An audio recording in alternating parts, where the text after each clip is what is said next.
Hey y'all, I haven't done a politics related video in a while, and I didn't write notes for this, so I apologize. This might be a little bit unorganized and off the cuff, but it has been it's been on my mind lately. It's about rhetoric on the left, and I don't know what it is recently, but from what I've noticed, I can't say in the more broad terms, but from what I've noticed, leftist rhetoric has just been very dangerous recently, very gatekeepy, if I say so myself. And I'm a huge critic on gatekeeping on the left, and I guess it's been on my mind since I'm part of this Facebook group called The Leftist That Your Uncle Warned You About. It's run by my friends Amanda and David. Don't worry, David, I didn't forget your name.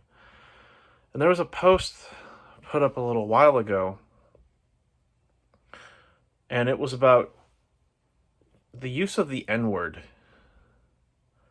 and if/when it's appropriate. Now, personally for me, even in the context, I try to stray away from that word in general, because, I mean, I recognize that the word itself can be harmful, but someone commented and said, like, hey, is it okay to use the word if the context is quoting a song?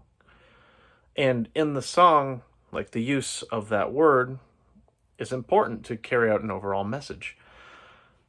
And this guy got lambasted by a bunch of people, and was basically told, like, no, it's not okay. Why do you need to use that? Like, are you just so privileged that you would use it? I'm like, whoa, hey, like, back off. This isn't working in your favor. The guy's just like, I don't understand. If I'm using it for a specific context, is it okay? And the response he got, they could have been more elegant about this, but the response that he got back was essentially, no, it's not okay. Like, why do you keep asking this? Like, that's very privileged of you. Like, be better. Like, that's really weird to respond when someone's genuinely asking a question, and there's at least 4 or 5 people that were lambasting this guy. Now, granted, in I almost said in theory, but ideally, these people that were lambasting him, I would agree with them in being like, hey, I think a better way that they should have phrased it is being like, I understand if it's being said in the context of a song. However, it would be better to censor, like, if you're white, and I'm white, it would be better, even if you're quoting the song, to censor the word, because it can come off as hostile, even if no hostility is intended. Like, that would have been a way better way of phrasing it. But these people were just like, you're just so privileged, you just want to use the word. You just can't not use the word. And that they use, it's like an aesthetic. It's VVHITE for white, but it's just like, they use 2 V's instead of a W. The 2 V's create the W. And it's like an aesthetically unpleasant way of saying white people. It's really weird. Okay, anyway, I need to move on for this, or I'm just going to rant. It's just, I couldn't believe, like, this person, if someone has a genuine question, why would you lambast him and just tell him that he's privileged when the dude's just like, I don't understand, like, if it's being used in a context. And I get that, actually, because if you read that word, let's say I got my degree in English, so I'm going to go with this. I read Huckleberry Finn. The use of that word was done for very intentional reasons. Mark Twain had a motive for this, and how that word was being used very casually for his time during the 19th century. Huck used that word. He didn't have malicious intent by it. However, by him using that word, he was perpetuating a negative stigma toward black people and people who were recently freed as slaves. But you juxtapose Huckleberry Finn using the word, and you see his dad, who uses the same word, and it's overtly hostile. It's very hostile, and it has very overt racist and negative connotations. And so I get what this guy is asking, like, what about the context? Like, if it were me personally and I had to read a passage from Huckleberry Finn, I would probably, now, I would probably just read the passage and I would say N-word or whatever, because it turns out when that word is censored for the book, it kind of diminishes the intention that Mark Twain had. Anyway, this is my English degree talking, and it sounds like a separate tangent, but it makes sense why this guy is asking about context and using this, what if you're quoting the word, and lambasting this guy and just telling him he's privileged isn't going against his argument.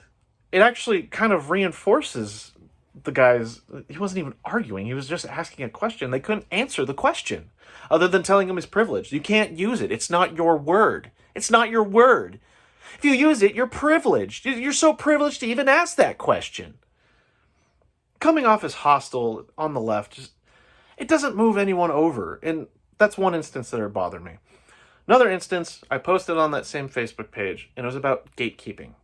And whether or not gatekeeping is an effective tool on the left. Which I'm very critical of gatekeeping. Like, I guess I gatekeep gatekeepers. I'm a counter gatekeeper. whatever. And a lot of the answers I got were, for the most part, like, gatekeeping is necessary at some times, such as, like, if you're on the left and you learn that someone's, like, racist or the P word, they like CP, or if they have these negative areas, you can gatekeep. And I think that's fair. That's a fair way of gatekeeping. I don't want Nazis on the left. Like, I don't want pedophiles on the left. I don't want any of that stuff. Like, it makes sense to keep that out. However, someone asked me the question of, like, well, what do you mean gatekeeping on the left? Are we talking, like, imperialist sock dems who aren't actually on the left? I'm like, well, okay. Like, and I answered with, like, doesn't really matter in the context of my question. Oh, it absolutely does matter. It does matter, because sock dems are nothing more than centrists and imperialists. It matters. And I'm like, no, it doesn't matter. Like, you're asking me a question of the context, and I'm telling you it doesn't matter. Like, fuck off. and it was very interesting phrasing, because in my point of view, a lot of sock dems consider themselves on the left. And I mentioned this, and the person replied to me like, yeah, they do that to make themselves feel better for all the imperialism going on around the world. They're perpetuating it. And I'm like, most sock dems have no idea that even social democracies still affect third world countries and are, like, subtly imperialist. They have no idea. And you're going to say, like, no, they're not allowed on the left. They're not allowed on the left. Like, how are you moving, like, even if you don't consider social democrats on the left, which I consider them more centrist, like, they are more centrist, but I'm not going to criticize for them. I'm not going to criticize them for that. Like, I was a sock dem once, and I wasn't aware of all the imperialism that goes around, and how social democracy, even though it's a better system than what the United States has, like, by far, it still perpetuates some forms of imperialism. I wasn't aware of that. And to treat social democrats like, people are like, yeah, I'm now a social democrat, and to treat them as if they just feel sorry and they consider themselves on the left to be accepted. I'm like, if I was being told I'm an imperialist pig for being a sock dem, I'd be less enticed to go to the left. Honestly, I'm not a sock dem now. I'm a socialist. I'm a democratic socialist, like, in the true form of commodification of the means of production. Anyway, neither here nor there. And it's kind of weird. Like, that's where I think gatekeeping is extremely dangerous. Like, no, these people are not allowed to be on the left because they perpetuate a certain thing, and but they're also excluding people who are willing to be educated on more leftist ideology, be brought further left. I was up for it, but when I used to work at a sushi restaurant, one of my coworkers is a so-called anarcho-communism, very much a perpetuator of the Soviet Union, maybe in the Marxist-Leninist sense, I guess, whatever that means. And I remember working with her, and she would always tell me, like, you are white people need to feel guilty. And I'm like, it was so hostile, and it was incredibly hostile just because I'm white. But I was also a white person that could look her in the face and be like, I'm incredibly privileged. I want these people to get out of these situations. By the way, I was a social democrat at the time. This was probably 2 or 3 years ago now that I think about it. But I was continuously lambasted. And one time I put a Facebook post and saying, like, hey, as leftists, we're always going to fight. Like, the fighting won't stop. Like, we're always going to fight to make things better. And I got a reply of, oof. Like, me considering myself on the left was an insult and slap in the face to her. I'm just like, well, I guess I kind of hold some resentment because I don't want to be a Marxist-Leninist by any means. Like, if that's how like, I'm more sympathetic to anarcho-communism, not capitalism. Ugh. Anarcho-communism. Like, I'm more open to that. But at the same time, I'm being negatively criticized. I'm not getting any constructive criticism. I'm just being criticized because I'm white. And I'm not going to be susceptible to those people on the left if they're truly like that. And there's a lot of people like that. Excuse me. So, it's going on 11 minutes, 12 minutes actually. I'm just getting at, look, the left needs to be careful when they use rhetoric. If you want to get a certain message across and you want to bring people to your side, I always think this is a problem on the left too, it's just like, no, if you have the facts, that should be enough. I'm like, no, it's not enough. That's not how rhetoric works. Oh, yeah, by the way, on that same one that I was asking about gatekeeping, the guy said rhetoric is useless. Like, there's no use for rhetoric. They need to have their boots on the ground and go out and protest. But my response was, how do you motivate these people to go protest? How do you let them know what's going on if you're not using rhetoric? Imagine if Bernie Sanders went for president and didn't say anything. He didn't use any rhetoric. He had rhetorical tactics. He was really good when it came to pathos. He was good when it came to logos and always being like, there's millions of people out of health. There's millions of people out of healthcare, and like doing all that stuff. And single-handedly, he converted more people to the left, or being more open to being on the left. Maybe not as far as like socialist, but like in the United States, it's considered left. He pulled so many people. He had the largest grassroots movement in the United States of any person who's been a candidate for president. Like, imagine he just didn't use rhetoric. It's ridiculous. That's a ridiculous sentiment, saying that rhetoric has no use. It's baseless. Rhetoric is persuasion. You have to persuade people to be sympathetic to certain ideas. You have to persuade people to go out and be able to march and be active. You have to persuade people to do this. You have to persuade people to be susceptible to these ideas. If you're hostile, well, it's a little bit counterintuitive, ain't it? If I want to convert someone from the right and have them be more sympathetic to my position, I need to know who I'm talking to. Such as, here's an example. These are anecdotes, by the way, and I apologize if people are just like, oh, you need more than just anecdotes. I'm like, well, this is what I've dealt with. This is what I've felt is effective. Bear with it. If you don't like it, fuck off. I don't care. Anyway, God, I'm getting mad. I need to research this and write notes. I'll probably do it in my next video, my next political video. But I have two friends, really good friends with these people, but they're more center-right. And we do talk about politics on occasion, and I brought up healthcare. Or they brought up healthcare, because the last conversation I had with them, they're both in the military and they have VA, and the VA hasn't been entirely effective, but I brought it up and I told them, Look, Medicare for all compared to the VA. Medicare for all still incentivizes privatization. The VA is entirely socialized. But since the last military bill passed, where, what was it, 13 billion went toward the VA, it's had better outcomes. And they were a lot more open to that. Not to mention talking to them about, we talked about Trump, and one of them asked me, like, what did Trump do? Like, that was, like, for me, he was pretty average, but what did he do? And at the time, I couldn't think of policies except for, like, getting out of the Iran deal or getting out of the Paris Climate Accord. But, like, focusing on his rhetoric and saying, look, whether or not you like Trump, his rhetoric was very dangerous. And for these two people that were right, that are more right-leaning, very intelligent people. That's why we're able to talk about this, not because, like, I'm super intelligent, but more of, like, they're very open to it. And if someone's open to something and they want to give arguments, you have to listen, and especially if they're willing to listen to you.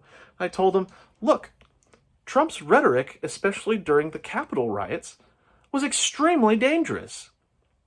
Now, I'm not going to say he directly incentivized violence, but if you look at the rhetoric, it's very dangerous. And he did the same thing during the Black Lives Matter movement. Hell, it was very dangerous, like calling all these people rioters. Anyone who protested was a rioter and like an American and all this stuff.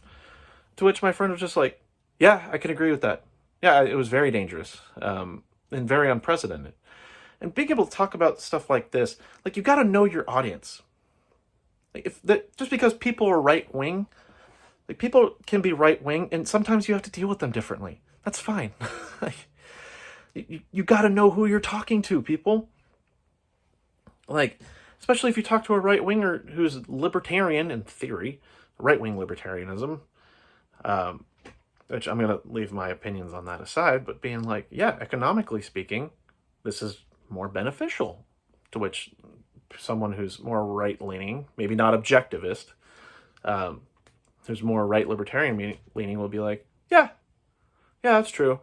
And like legalization of weed and all this other stuff, being able to, maybe you won't see eye to eye on something, and that's fine. Getting mad about it and attacking someone for it is, honestly, it's more counterintuitive than it is positive to getting people sympathetic and potentially pulling people to your side. Like, you can't just go to someone who is more tradcon, traditional conservative, and be like, yeah, all this stuff with BLM, you just don't get it. You're just so privileged, and, like, there's a way to be able to convert these people, not even convert, but have them sympathize with certain ideas, because what people on the right tend to be a little bit more reactionary. If you're angry and you go at them angrily and you tell them they're doing something bad and everything bad they do is being perpetuated, I'm sorry, this isn't effective argumentation for someone who's more right-leaning. You can't just bring up racial issues. Like, you can't just be like, oh, if we had healthcare and free education, all these minorities will benefit from it. Like, you can, and there are people who are more sympathetic, but if you do, like, on a class basis, people seem to be a lot more receptive to more economic issues. And if you want to convert someone on the right, maybe start with the economic stuff, and then you can eventually pull them in to the racial lines. I can't believe I'm forgetting the word right now. It's bothering me. But yeah, like, going into these socioeconomic issues, like, there's different ways to be able to slowly, maybe not convert, but have people be sympathetic, especially to the left, because the left isn't even sympathetic to their own. If we're not even sympathetic to our own, how are we going to get people sympathetic to us? Like, right now, the left is just, I mean, it's always happened this way, but the left is just eating itself.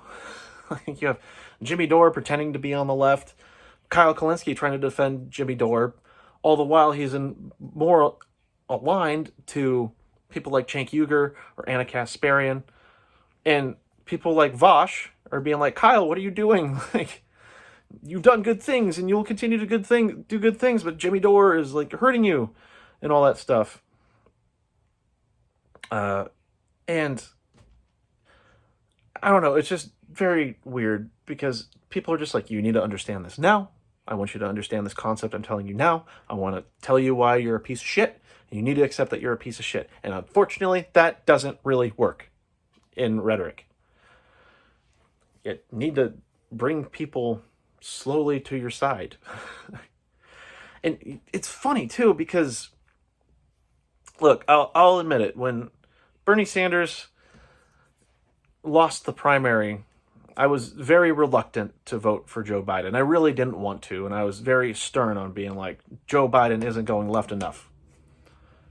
So I guess you could say I was Bernie or bust. I was going to vote for the Green Party guy, Howie Hawkins. Is that his name? Yeah, Howie Hawkins. And people who politically agree with me were just basically saying, like, you just don't get it. You don't see the bigger picture. What you're doing is stupid. Which, it wasn't incorrect. Like, and being like, oh, you're just mad because Bernie lost, which wasn't the issue. My issue was Joe Biden isn't left enough. That was my primary issue. But you know who, these people that I politically agree with couldn't convince me, because all that they were doing was being dicks. They were being dicks about, like, my criticisms of Joe Biden. And it just further made me resent even the concept of voting for Joe Biden. Like, whether it's people that I agreed with on the left, whether it was friends, like, everyone I knew was very ineffective. It was very bitter. And it was counterintuitive, just calling people, like, stupid, like, you're perpetuating, you're an idiot. Like, I'm a big fan of Vosh. I think Vosh's rhetoric was extremely ineffective in trying to convert Bernie or busters, because all he did was get angry and call people idiots. Same with Destiny. But I'm not surprised with Destiny. Like, I have a bittersweet relationship with him. Neither here nor there. But you know who did convince me to vote for Joe Biden? Donald Trump. Donald Trump at that point was the best tool for the left in getting Joe Biden to win. He convinced me to vote for Joe Biden because Trump, just watching him basically criticize and militarize against protesters, I was just like, no, at least Joe Biden, I know for a fact Joe Biden wouldn't do this. And to be fair, now, I know, like, Joe Biden's platform at the beginning of the primaries was very not on the left, but when Bernie gained more popularity, Biden had to switch up some of his plans. And through that, Bernie essentially forced Joe Biden more to the left. And the problem at this time, too, like I said, Trump convinced me. Trump convinced me. Not people on the left. Trump convinced me. And he convinced some of my other friends, too. Amanda and David, for sure. And, I just lost track of what I was saying. I mean, I'd eventually get into, not arguments with people online, but I had to figure out ways to convince people to vote for Joe Biden, too. One of my other friends I know online was talking about voting third party, to which I had to interject and essentially say, like, look, I understand why you'd vote for third party. I'm not a fan of Joe Biden either. But let's be real, with this two-party system and our form of democracy, it perpetuates the two-party system. And unfortunately, Joe Biden of the two is the better choice. Because if we take that vote away from Joe Biden, it's a higher chance that Trump will win. I understand, for a lot of people, this is the lesser of two evils argument. Excuse me. But unfortunately for this election, it's kind of necessary. And if there's a way to phrase it to where it's not the lesser of two evils, being able to point out some of Joe Biden's platform. Hey, he wants to expand the ACA, which would give people more further access to healthcare. I hate that term, access to healthcare, but if it means more people are covered, like, that's a better thing compared to Trump. Like, unfortunately, in terms of incrementalism, we had to go with Biden. I was pretty much one of those like absolutist types of people, like get Bernie Sanders in, we get this, it's all going to be done, and then we continue fighting from there. But no, when it comes to politics, incrementalism, you really have to learn incrementalism and know that it's a slow process. And unfortunately, if Trump won the presidency again, that would have further inhibited our desires as people on the left, whether it's getting people like Medicare for all, free college, a living wage, maybe further unionization around the nation. It would have inhibited that, and we would have been brought back many years because, let's face it, Trump's rhetoric was being, at best, authoritarian, at most, fascist. So the left's got to be careful, and I need to do more research on this, and I will have a more comprehensive list on things I want to say about rhetoric and on the left. I don't have it right now. Again, this is off the cuff, but it's been bothering me, and I needed to talk about it, especially with a lot of my friends in politics. Before I end the video, I'm just trying to get at, be careful with your rhetoric. Know who you're talking to. I don't know why these people are just like, you don't know any better. You should just know. You should know. You're white and privileged, and you shouldn't say that word. You should know. You just need to be boots on the ground. You should just know. Rhetoric is useless. There's no use for rhetoric. That's still such a ridiculous sentiment. Oh my God.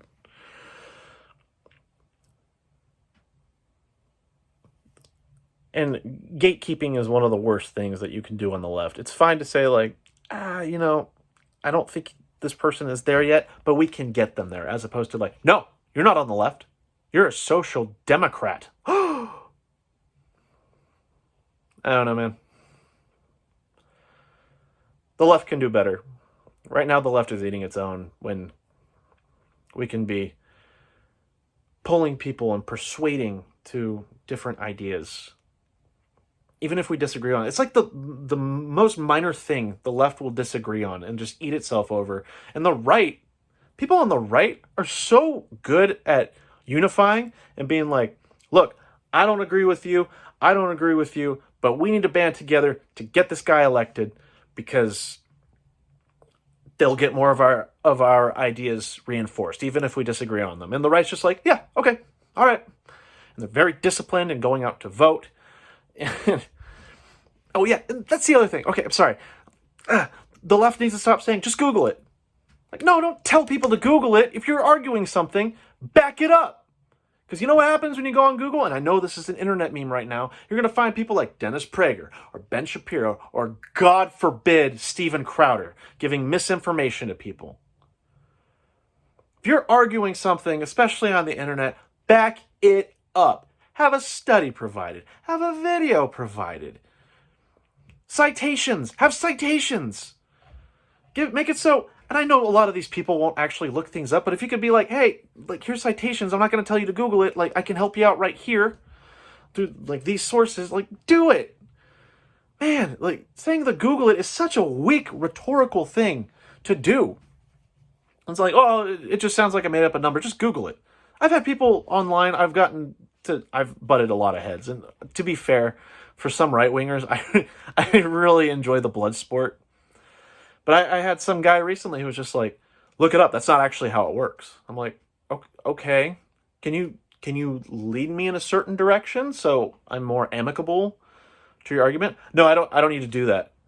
You should just Google it. So I Googled it and I was right. As far as I know. If there's something that contradicts what I have to say, fine, I'm open to it. But don't just tell me to Google it. That's lazy. Anyway. I know Cenk Uygur did that before when he was debating Shapiro. I need to end this here because I'm just going to go on a tangent and not really get anywhere. Again, my fellow people who are on the left, just be very careful with how you talk to people, your rhetoric. Telling people that they're racist and that they should know better isn't probably going to be as effective as saying like, hey, socioeconomically speaking, we can see through historical patterns that, there's things that benefit white people more than minorities. Not saying, like, you're super privileged in the sense of, like, you might still be of lower income, but we can look at these racial issues and figure it out together, as opposed to being like, no, you're white, you're privileged, you shouldn't do this, blah, blah, blah, blah, blah, blah. It's like, okay, like, putting a lot of authority on me, aren't you? Anyway, I'm going to stop right here. I'll see y'all later. I'm going to research this and make another video.